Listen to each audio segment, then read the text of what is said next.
Hey everyone, welcome LEC community and beyond. Thank you for joining us this afternoon for our brand new segment. Erica, what's our segment called? Professional Learning in Chisme, the PLC that teachers know and love. Yeah, we Erica and I went back and forth on our name a couple times, and she came up with PLC, Professional Learning and Achievement. I was like, bam, that's what it is. As teachers, we know that PLC stands for Professional Learning Communities, um, which we are, Mm-hmm. but we're gonna throw in some cheese every once in a while Right, right. and some fun stuff. So, Erica, do you want to tell us more about the segment, and I'll talk about my perspective of it? Sure.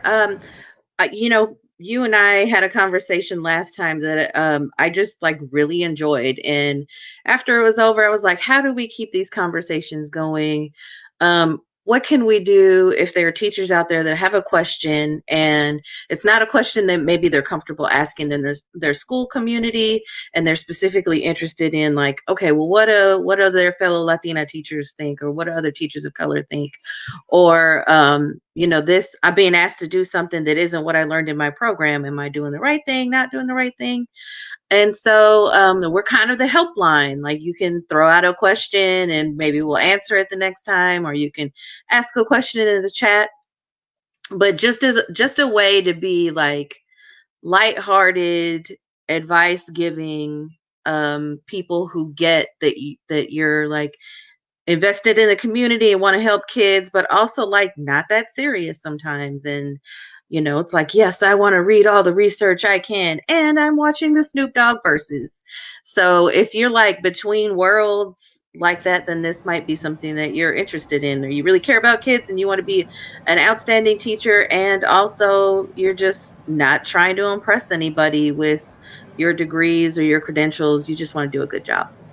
Yeah, I think my perspective of it, obviously, I agree with you. But as I mentioned in our interview with Erica, Dr. Hernandez Scott, shout out to you, because that I know that's a huge deal. All the vibes, all the good vibes to you, Erica.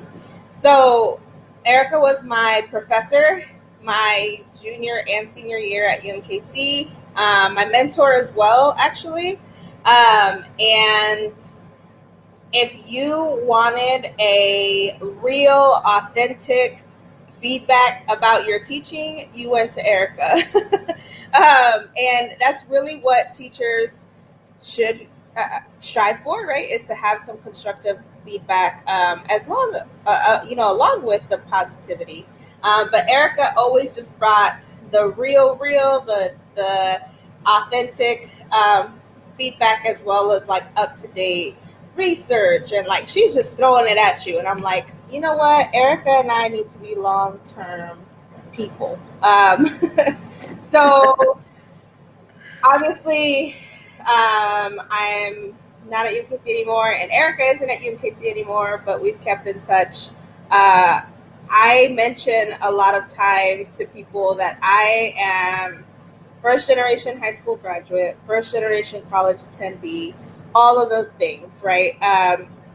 So Erica and I could pull up our Facebook chat and just like prove how many times I just reach out to her and I'm like, hey, so what is a fellowship? Or like, Right. hey, do you think this scholarship is legitimate? Like all these things that I can't call my mom about, I can't call my tias about. Because that's, as a community, it's really common across our spectrum. Um, Depending on where you are generationally, if you're immigrant yourself, right? And so, like, I don't Mhm. have anyone to be like, hey, how do I pay for this? And I'll be like, hey, Erica, I know I just messaged you yesterday, but what's a fellowship? And she helped me understand what's the difference between EdD and PhD, like just the real. And so I was like, we need to start this segment where teachers can anonymously, if they wish, Mhm. submit questions or just like scenarios, and they're like, what do you think? So Erica brings so much expertise and so much experience. I bring like a little bit of sprinkle, and like, sense of humor. And Erica and I have a similar sense of humor, so we think this is gonna work really well. So, yeah. What else, Erica? Yeah, I just think, you're often set up when you go into a school to think that people who have experience and wisdom, veterans, are people you should avoid. And then once you get some wisdom and experience, you're like, oh, these young people are going to come in and just make all the same mistakes all over again because they're hard-headed and think they know everything. And the reality of it is you need people all along that spectrum of experience. You need people who know better, and you need people who don't know any better in order to like do some things that are really innovative. And so I like this idea of like, I love, I'm proud that I have earned this degree, but it's not the be all end all, right? There are strengths now that you and many other teachers that I've had the privilege of teaching over the last few years who are doing it bigger and better than I did when I was a classroom teacher. And so I pretty much see this as an opportunity for us to be colleagues. There are things there are things I know, there are things that neither one of us know, and maybe people will ask us a question, or maybe somebody will chat in with a question saying, if we could say, we don't know, does anybody listening have an answer or an idea? But this idea that only certain people are qualified to be seen as like a leader and capable, like everybody's got something to offer, so let's create spaces where that can happen, especially for our community. You said, you didn't necessarily have um family members that you could ask about this, but other people who you can have surrogate family members. You can have this is called fictive kinship, when you have family members that are like your play aunts and your play cousins and people that you can go to for that. So just because you and your immediate family doesn't have access to this information doesn't mean that you can't have access to privileged information. So that's what we're trying to do. We're trying to like hold the gate open for people who were interested but maybe worried and a little afraid, and also like not wanting to sell out and like give up their identities in order to move into this professional career. Yeah, I think you mentioned something that I recently not necessarily learned about, but heard about, was like how when people of color enter new spaces, it's then partly our responsibility, or we can choose to take on the responsibility of pulling up and elevating someone else. Because, like you said, we don't all have the privilege of, in our immediate circles, having access to information or having access to education or all these different facets of life that really have been white normative structures, right? We have some people who have joined us. Our CEO, Edgar, hey, said hey. Hi. Hi, Lori. I see Lori is here. She is an amazing educator here in KCMO, and she has to go. Sorry. I found out last time that Lori is a cousin on my dad's side. Weird. You just find cousins on Facebook. Oh, I see somebody, Jackie Rodriguez. Hey, Jackie. This is my search sister. Hey, girl. Yes. So this will be that space for people to ask questions, to make mistakes, for us to make mistakes. And I would rather this be the space for us to like be malleable and like challenge each other than for us to go into classrooms and maybe cause harm when, we're here. Like, we're here every Wednesday. Right. Ask us these questions. And then on top of that, like I said, also like a funny, like what is really going on, Erica, kind of place, because it's the middle of the week. I just did a whole day equity training. I'm tired. And I'm Mhm. physically tired because I have a child inside of me that is very heavy. And so I need some time to just be like, like cafecito time. Like, Mhm. so Oh yeah. that would be a little bit of this too. Yeah, absolutely. I was like, I've got my tea with my frozen mangoes inside so I can have my afternoon refreshment. Yes, girl, What? if you put frozen fruit inside tea and let it sit for a little bit, you will have mango flavored tea. And when you're done, you have a snack. It's amazing. That is next level. That's next level adult, I think. Yeah, I mean, I love being an adult so much. The other day I was like, you know what is amazing? When you buy dish soap before you run out of dish soap, I was like, I am so grown. And you have those same kind of experiences as a teacher, right? All of a sudden you're like, I can't put the seats like this. Or and teachers right now are problem solving. How am I gonna keep kids 6 feet apart? Can't have them 6 feet apart. So what are we gonna, what is this Yep. gonna look like? How is this gonna happen? Yep. They are I'm sure they're out there setting up all kinds of stuff that they probably have no business spending their own money on, but they're out there making it work because that's what we do. Yeah, you show right. I mean, we make it work. Educators are the most resourceful people, and I think it lends well also to blend that with our Latino background, or at least for sure mine. With my parents being immigrants, is like, how can we, make this work? And then you always just make it work, right? It's Mm-hmm. like, how does that happen? If you don't expect and enjoy the problems, you'll be disappointed with the career, right? Because it's all problems. Problems are your business, and business is good. And if you don't it's take joy in like, I figured it out. Oh, that kid that spent 6 months resisting me has finally gave me a smile. Like if you can't find a way to find a little bit of success and hope in what appears to be really challenging, you'll be really sad all the time.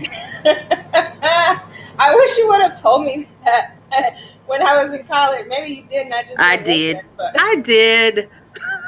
You just weren't ready to receive it. you're right. That's the hard part about learning to teach, right? Is some things don't make sense until you're in a room in front of kids. And then all of a sudden you're like, "Oh, this is why this matters." But if it if you learn how to manage behavior, 2 years before you graduate and never with a whole class of kids at once, it's going to feel hard when you get all of them at the same time on the first day of school. Mm-hmm. Mm-hmm. I have a quick story about, you talked about the kid who you finally got a smile out of after 6 months. I had the most challenging student this past year. All the F bombs, all the B bombs, all the just gave it to me and everyone else. And I've always gotten good feedback on my behavior management, on my classroom management. I'm pretty good. Those are my strengths, right? Being able to kind of keep it all together. But you know, my love, he just was struggling all the way around, family issues and all the fun stuff. Finally, one day, he asked if he could eat lunch in my classroom, just out of nowhere. He sat and did his own thing. He just like he drew or like, and I did my own work. And then when lunch was over, we just like went back. But it was just like the little inkling of like, I see you, Miss Ellie. I see you trying to build a relationship with me and not putting the responsibility on the 12-year-old to like reciprocate it. But like he was his little way of being like, I see. Hmm. I saw this tweet yesterday that reminds me of that. It was from a young man, and he said, um, I remember my teachers really had beef with me, and I was only 12 years old. Like, what's the matter? Why are these adults like really working against me over here? Yes. And the thing is like so one, the truth of working with other human beings is that you won't love every person, you won't even like every person. And that's adults and children. But when you work with kids, like there has to be something redeeming about them. They're counting on you to care for them no matter what. And in some ways, they're daring you to stop trying, right? They're like, oh, I'm going to keep doing this and do this and do this. And the moment you lose your cool, the student's like, see, I knew you weren't serious about caring about me. I knew you were just like everybody else. So you really have to work at like being emotionally resilient so you can outlast some behaviors that you might find challenging, but maybe somebody else wouldn't. And and sometimes we do the reverse things of what kids need, right? So we'll make eating in the classroom a reward, like you behaved so you get to eat in the classroom. But the kid who needs the relationship needs to be in the classroom with you whether they've earned it or not. And that is just totally the opposite. Backward. Yeah. That's it's totally the opposite of the way our society says you have to prove yourself, you have to earn it, you don't get anything for free. Oh, so I gotta earn the right to be cared for by the adults who signed up to do the job to care for me? That doesn't make any sense. Right. Yeah, I do remember you like that sticking with me from something you told us. Like, I think. And I've made that mistake. So I don't even want to sit here and act like I just knew that was the right thing to do. I realized that was a mistake after I made that mistake. And so I share that story because if that's what you're doing and have done, you can do it another way, and you don't have to feel badly about it. You can just decide that you want to fix it, and then Yeah, do so. yeah. I something that stuck with me that along the same lines of something you taught me was make sure the consequence correlates with the action. Hmm. um, in the classroom, right?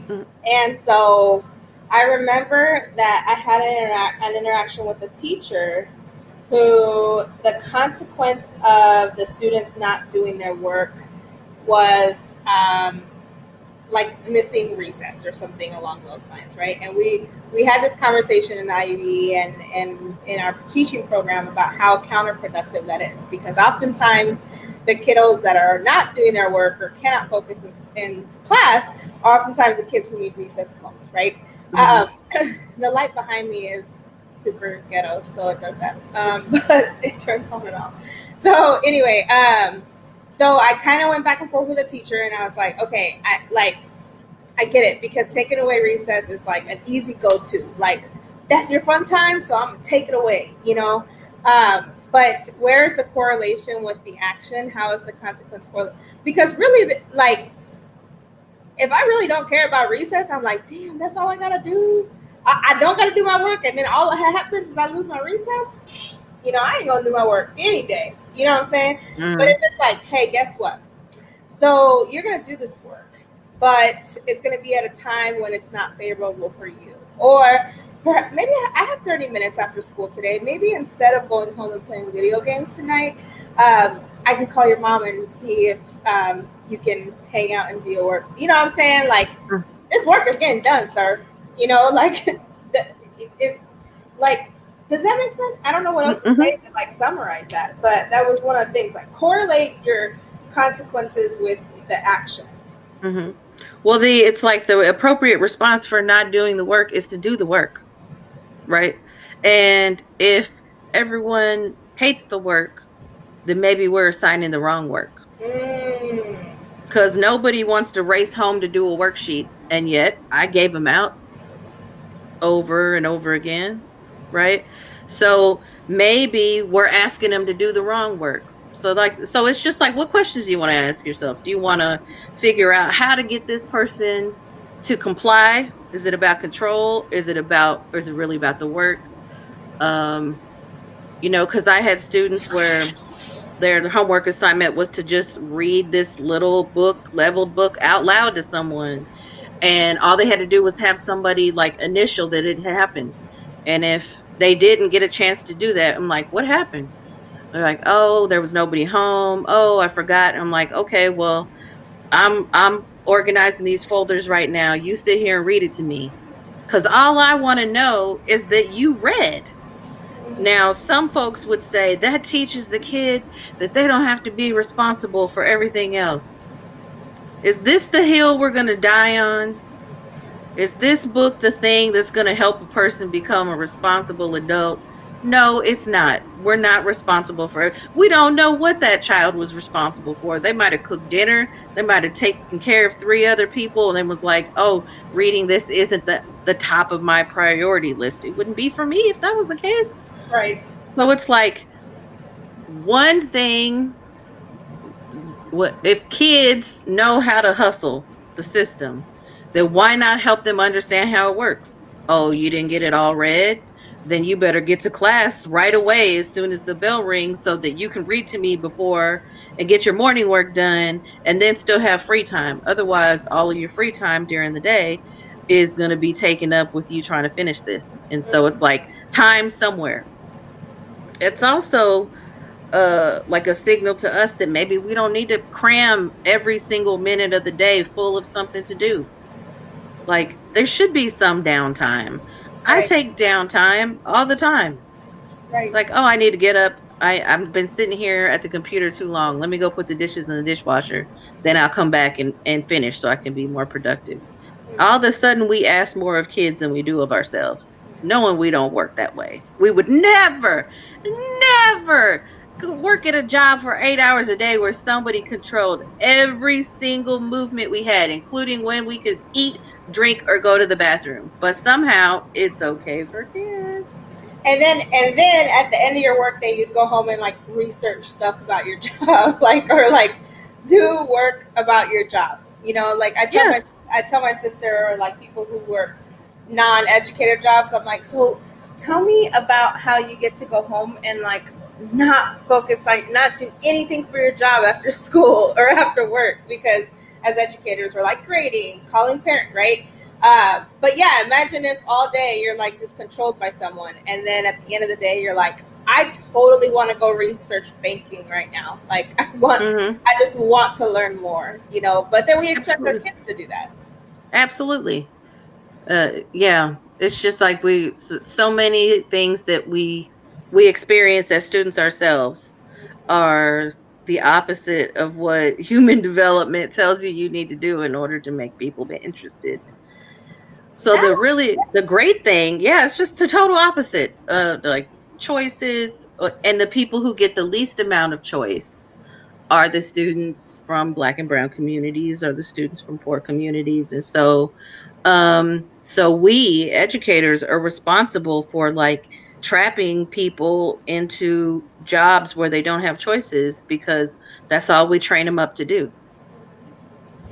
That is why we are now having this conversation in the last couple months about, do we keep trying to work within this system with COVID going on? Like, do we keep trying to force this like puzzle piece into this puzzle that's already finished? Or do we just dismantle the whole thing and start over, right? Because we have been grown up or like raised in a society where it's like, well, this is just how school's done. You have to be like in the room and you have to watch the teacher, and you have, you know, all these normative things that have happened in education. And so that's why it's like, hold up. We're going to have to change it up, and we can't grade the same way, you know. And this is not to make light of distance teaching and learning, because it is stressful, and I commend all the educators doing that work and getting prepared for the fall. But really, maybe this is a sign that school doesn't always have to be this rigid place, and learning doesn't just happen in a building. And you know what I mean? Absolutely. That's all down a whole rabbit hole. But no, I would be using this as an opportunity to try the things that you under the that you are no longer have direct supervision. You're not being supervised directly the way you were. So teachers who are like afraid to be in trouble Like, now's your chance to try some things out, right? And I Mm-hmm. think about, like, so many cultures at some point have an indigenous heritage, whether it is like the Aztec or Mayan or tribes in Africa, or, you know, like, there are people, Inuit, there are people all over the world who have indigenous ancestry, and somehow we learned, right? There was no school building for that. Somehow our mothers and grandmothers taught us things.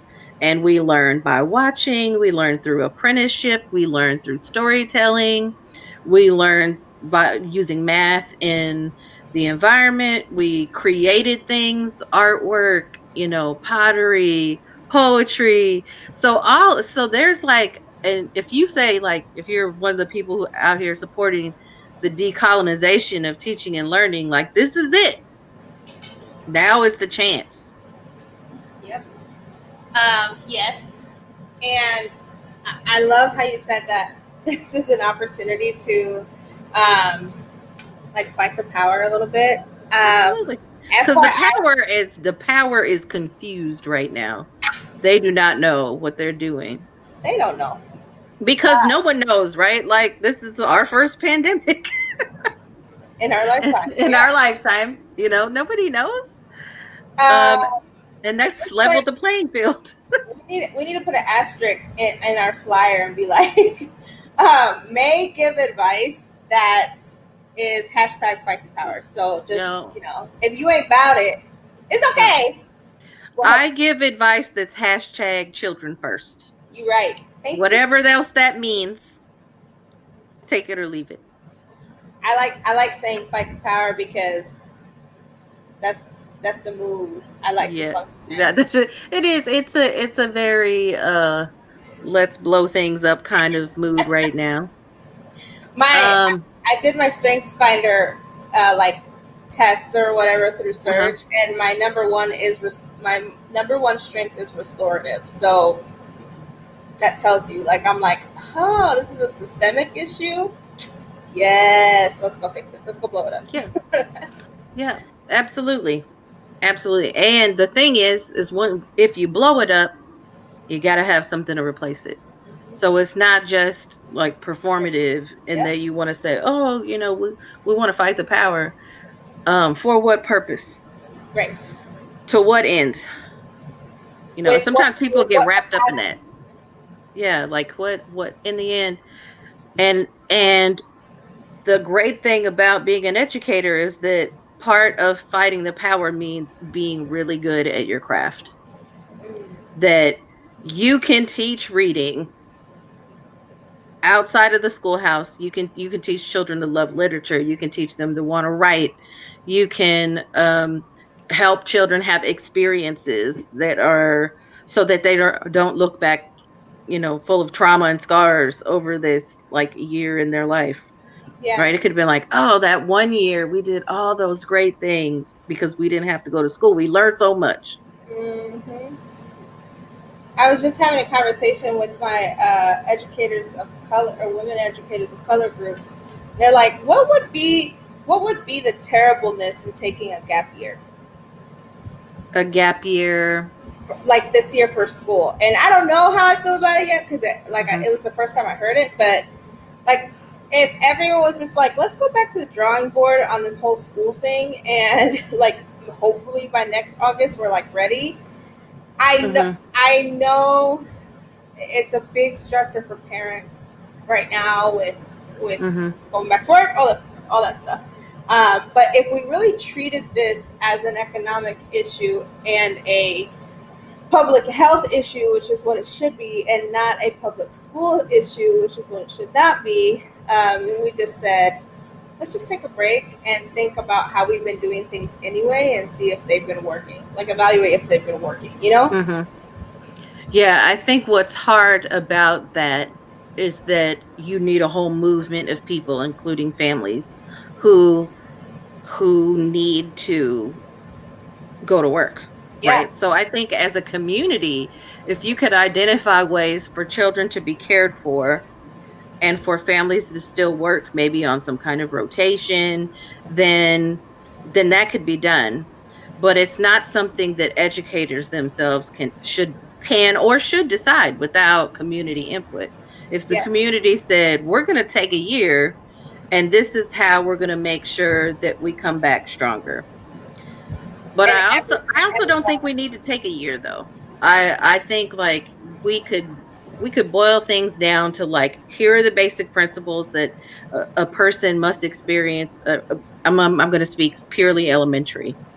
uh that every child must read every day, they must write every day, they must do some form of math, they must play outdoors, they must communicate through the arts, like, and that we create this kind of menu of experiences which wealthy people provide for their children all the time as supplement to the regular schooling experience.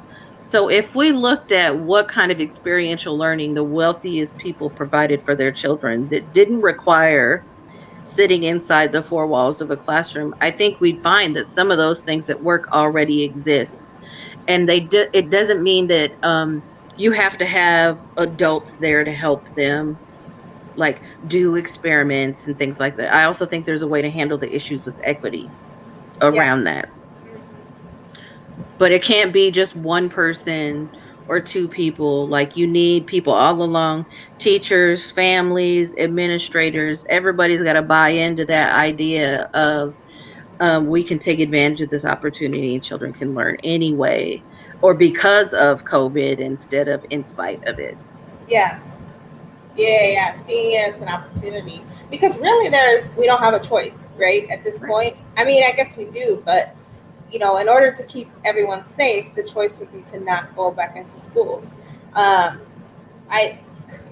mean, honestly, the COVID topic is just like, where do we go? No one has a solution because no one knows what to do. So let's just be as innovative as possible now that we have that opportunity. So yeah, yes. Well, and the reason why we don't know what to do is because making the decision means that you have to give up something, right? And so much of our schooling is wrapped and braided in with high stakes testing, which you can't do during these times, with um, lecture, which you can't do well in a virtual setting, about control, which you no longer have because the person is sitting through a screen. Yep. So I think that if you want to look at thinking about like well designed teaching and learning, like, now's the time to practice, because you're not necessarily needing to manage people the way you used to, unless you decide you want to focus on screens and all of that stuff. Like, if it's about compliance, if that's what you value, it's going to show. If control is what you value, it's going to show. But guess what? If you couldn't teach before COVID, teaching online isn't going to make it any better. It only gets worse. So, good teaching is good teaching. Asking kids good questions about something they read, having a conversation, asking them to experiment with something and then tell you what happened. Like, all of those high level things that we could never do because we were afraid to do in the classroom with too many kids, they can happen. Yeah. I am really in this unique place in my life where I've transitioned over to a new job, and this decision was made before COVID. But I don't have it into having to make these decisions about how to teach this year and how to interact with the curriculum differently. I'm sure the district I was working for and the school I was working for is doing a great job of having some of those plans. I even saw today that KCPS, the public school district here, is having, which is such a genius idea, and I saw they were doing it in Mexico as well, live broadcasts on like public television of lessons, like just like a random lesson, a random teacher will be like broadcast on TV like every morning or something like that. It's so ingenious, you read know. alouds, So art, music. We might actually get some accurate history learned, like all of those things that you get excited about when you decide to take up learning for yourself. We can use those same exact things. Like there's just no reason to not worry about it. Now there's no reason to think that you can't do it, because you can. right. The challenge is like trying to ignore all the noise. Like one of the things that teachers appreciate about working in their own classroom is at some point you can close the door and kind of shut the world out, and that's harder to do right now because everyone is impacted by this. But as with all things, right, if you decide you want to take up a challenge, you got to identify who your teammates are, and you got to have people who have a good attitude about having to do challenging work, who you can be upset and complain, and I'm one of those teachers who would do that, and when we were done we would still decorate the room and get ready for the families and have the kids ready to go. Yeah. So I don't know, I just think we're going to find that there are some amazing people out there doing some amazing things, and I'm going to separate that. I'm going to put that in two separate places, because the other side of me is like, if you do too good of a job, they're not going to, like, the system will say, well, teachers can make this happen no matter what, so we don't need to be Mm-hmm. concerned at all about their comfort or respect the profession. Mm-hmm. Right? So we have to do two things. We have to take care of our students and our families, and we have to simultaneously be advocating for elevation of the profession and our ability to operate as decision makers, and not just like pick a stance and say this is our stance, but to really like have deep understanding of like how things work, and bargaining, compromise, negotiation, all those tools of democracy. Yeah. Quit trying to like fight a battle against people you're supposed to be on the same side with. Figure out how you can move forward. Yeah, and I mean, teacher pay has been an issue for a really long time, and like you said, like there's been some debates on social media about if teachers should get paid this year. It's not anything legitimate, like a legitimate consideration by any government agency or any agencies at all. But like, there's like random like trolls who are like, well, why are teachers getting paid this year if they're not in classroom? It's like, what, Mm-hmm. so you're right, like if we do really well at this, which is the hope, right, is that we can do distance learning and teaching really well. Well, we're also going to have to push back against the trolls who are Mm-hmm. going to say things like, well, then maybe we don't need to go back to schools at all, which means we shouldn't even pay teachers if this can be like more of an automated thing, Right. when we And that know it can't. and that is that's where we have to step our game up, right? Online distance learning isn't d- did you freeze?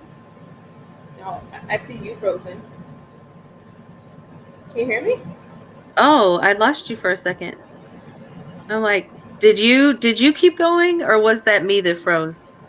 I I thought was I like, saw did I you just lose frozen. power? What just happened here? Um, what were we talking about?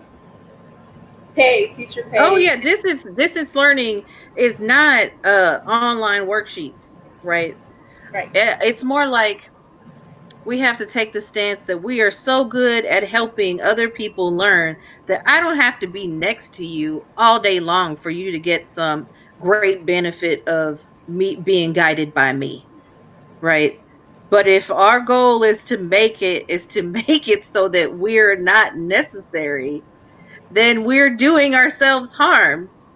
Like, oh, here's this video, watch this video, then answer these three questions. Okay, that is a prescription for people saying we have no added value. That's a Mm-hmm. prescription for online school companies to come in and say, just sign up for this. We don't need other humans to help your children. And we know school's all about the relationship. So it's like in the best possible scenario, we'd have high quality teaching and learning in a small face-to-face environment. Okay. Face-to-face not happening. We're in a pandemic. Right. Still got to have high quality teaching and learning. What does that mean? What does that look like? I mean, there's certain principles of distance learning that could be followed, but the principles of learning are the same. Activating prior knowledge, using cultural reference to impart knowledge, connection, problem solving, inquiry, all of those things that we know, we have to design and trust that students will become engaged. And if we don't know enough about our students, like 6 months into the school year to know what they're interested in, then we have lessons to learn too, which Yeah. is we don't know enough about our students to be able to design something that works for them. Hmm. Yeah. Absolutely. Um, there, like you said, there's no one solution to this, but I'm excited to be able to provide support on our end the way Absolutely. that we know how and that we can. So we will be here every week. Submit questions by Tuesday nights, and we'd love to answer your questions with the wisdom and expertise and experience that we have, and then also impart questions on you when because Erica and I don't have all the answers. No. And we'll have fun along the way. I know I had a really long day today, and the Zoom fatigue is It's real. It's very real. Because you're paying attention way more than you normally would. Is that what it is?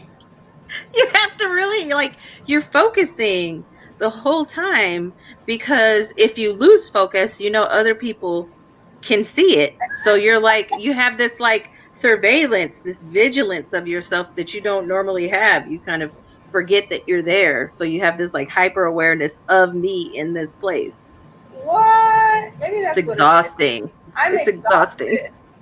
I'm But exhausted. imagine, so Zoom fatigue is the equivalent of a person of color going into a primarily white college institution, school, and having to think about their behavior all day long.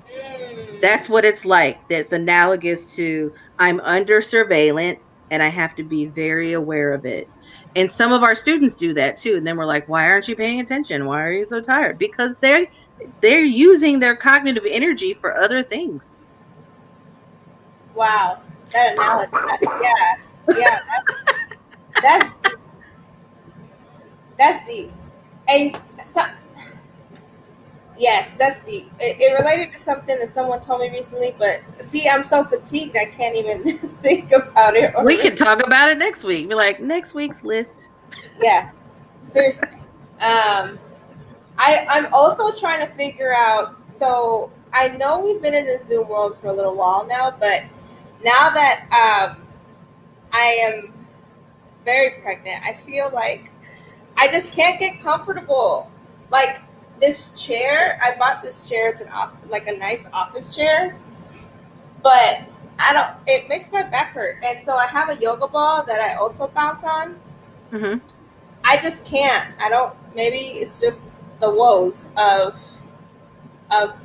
pregnancy life, but yeah, we'd have to ask somebody from the comments to answer on that one. I don't have any don't have any children, but I can tell you that everything snap, crackles, and pops the older you get. So it doesn't matter what chair you sit in.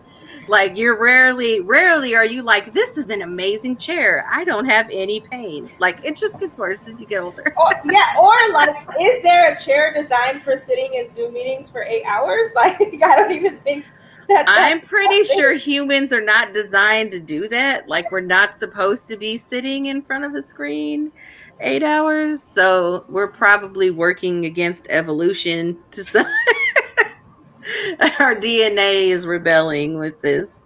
That's So something we for sure have to consider when going back with our kids. I know there were some schools who had like really rigid schedules, like from 9 to 10 you're going to this class, from 10 to 11 and it's all on Zoom, but like back to back in classes. It's like I'm struggling sitting here. I mean, like I said, I'm pregnant, but still, like you said, just sitting in a place for 8 hours like is not ideal. no, I It's mean not. for anyone, and like, how much can a person really pay attention? I mean, like For it's real. hard. It's I mean, and everything about our lives makes it harder to hold like an attention span. Like playing a game with my phone, and then I'm in a meeting, and then somebody sends a text to me while we're in that meeting about the meeting, about what someone else just said, and then I'm supposed to like pretend I'm still in the meeting, and then my email comes through. So I'm just like, hang on, people. I can only take like one or two stimuli at a time, and then I'm confused. I'm not designed for this. Right. I And like, I'm an adult. What happens when you're 5 and you don't even have the words to explain what's happening? When you're 5, you get in trouble. yeah. I love I just got a Mac, and I love Macs because they like, you know, connect with my phone and everything. But then I have these notifications at the bottom of my screen and that bothers me. Like I'm very like as soon as I get a notification, I have to like get the little Mm-hmm. red bubble away from me, or else I'll Mm-hmm. just like keep looking.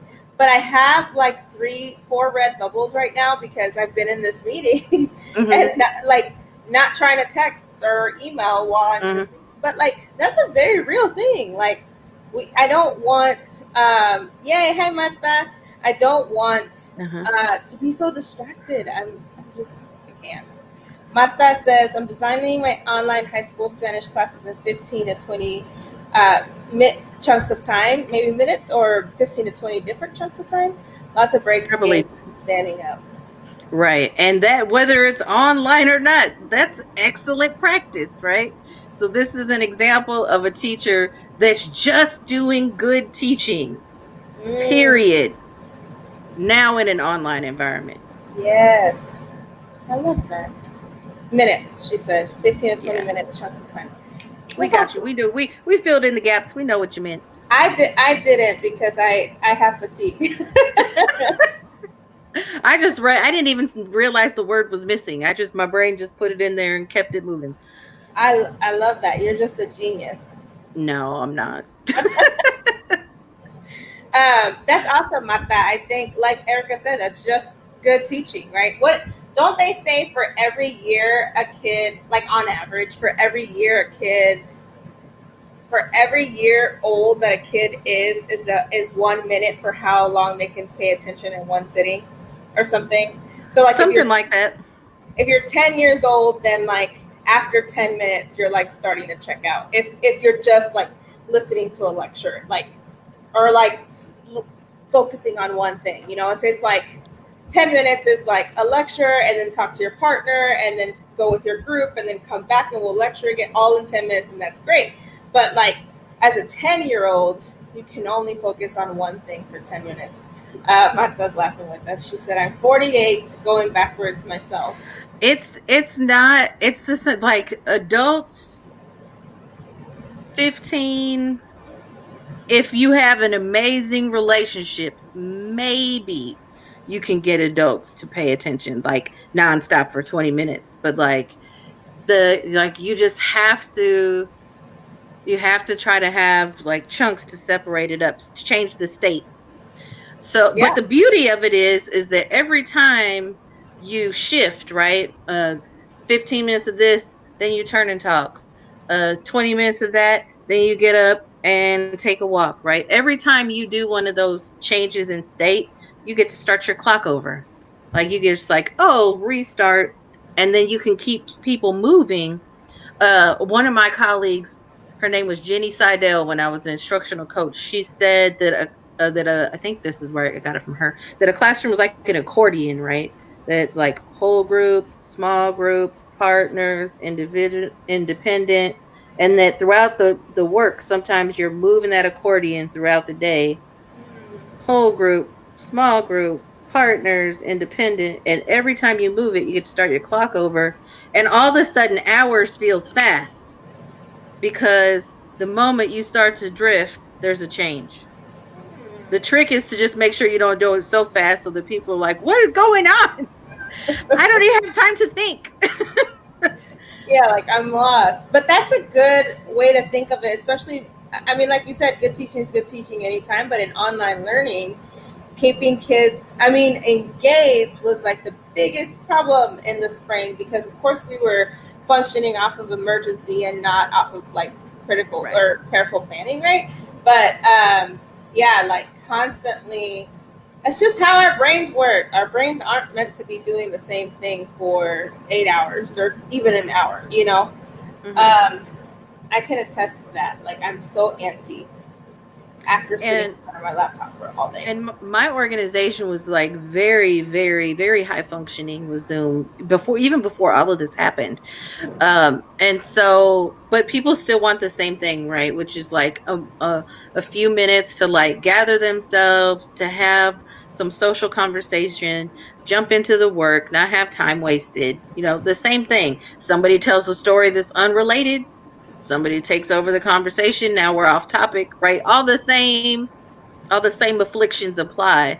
But I think if kids can can use video chat, social media, TikTok, all of these things to be connected to other people around the world and engage, why can't we do it in the same town through Zoom?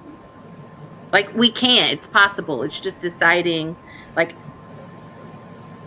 are we going to put enough minds together and enough people together to like really help each other make it happen? Yeah. Are we going to And, keep complaining? Are we going to try to wait this out and be like, we'll go back to normal? and, Mm-mm. let, and, let, and learn, listen and learn from each other because I think some oftentimes, and not just educators, adults in general want to pretend we know what we're doing and what we're talking about 100% of the time instead of just being like, hey girl, I don't know how to do this, can you help me? Mm-hmm. So like reaching out to people who are doing, to educators who are doing something really well, so then we can get some strategies, get Mm-hmm. some free coaching. I know that my best friend did not just text me talking stuff. He said, sit up straight, the world is watching, because I was slouching and he talks too much stuff. When I just talked about how my back hurt sitting in a chair all day. I hate this. Hey, I'm just glad that he said the world was watching. I was pretty sure it was just these three people over here in the comments. I kind of felt like we were having a private conversation. I was like, this show is just getting off the ground. We're just Yeah. dipping our toes in. Yeah, Aaron. Quit hating, dude. That's all right. Now I'll take it as a compliment. Yeah, people have Yeah, expectations. you're right. You're right. Let's sit straight. Um, yeah, but like you said, our show is just kicking off. The people who are watching, remember that next week, email me, Susana at latinxedco.org, and let me know what questions you want answered, what strategies you Mm-hmm. want us to share with you. I know that, like we've been talking about most of the time, online learning is throwing a lot of us for a loop. And so if there's anything we can help um, Mm-hmm. share with you or ask the community about. Like Marta, Mm-hmm. has already some great things planned for this year, and so Mm-hmm. yeah, we'd love to be here for you in any way that we can. Mm-hmm. And there may be questions that don't have answers, right? Yeah, you're So right. a dilemma is a dilemma because there's no one right answer. There's just like trade-offs. And so maybe some of those times we're just kind of peeling back some of those things that don't have an easy answer, but might give some clarity around what kind of direction a person might want to go in. Mm-hmm. But I think for the most part, we're here one because we enjoy each other's company, but also because even though we're not working directly with children anymore, we still like care about teachers and the children they serve, and if we can if we can use what we know to help somebody else, we're going to. Yeah, for sure. Like learn from our mistakes, Yes. from our learnings throughout our careers, and also, I mean, really the experience and the expertise that we also bring to the table. So I'm looking forward to these every week. This is fun. Me too. Me too. I got it on my calendar. Start a little earlier so I can finish a little earlier. It's like Wednesday is one of my like, yay, we're halfway there. Not that time means anything anymore. But still Wednesday is symbolically meaningful for something. So I'm looking forward to it. And I hope we pick up some teachers along the way who want to chat with us, who want to seek counsel or perhaps provide some to us. Yeah, for sure. So same time next week, Erica? Yes, ma'am. Yes, ma'am. I will have a different beverage. Hopefully I can showcase a different treat. We always had tea on Sunday at my grandma's. She always made tea. Sometimes she made sun tea. But this whole tropical fruit thing has just got me loving life. So we'll see what we can come up with next week. Yeah, that's next level. I just have water, so that's boring. Oh, yeah, you gotta. I enjoy the simple things. I am. This is like the worst year, one of the worst years in human history. And that says a lot for humanity. I won't say the worst because there are lots of tragedies in history, but I still feel like I'm living my best life. And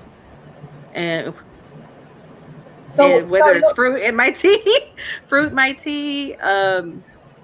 like, yeah. So maybe we can do some self-care things. Like what can you do to make yourself happy? Absolutely. So bring those vibes every week, because there be times where I'm just like, I'm done, tired of it all. Right. That's right. All right, Erica. All right. I will see you next Wednesday at 6 p.m. Everyone, don't forget to submit your questions, and we will get them answered live. And yeah, have a good end of the week. All right. See y'all later. Bye. Bye.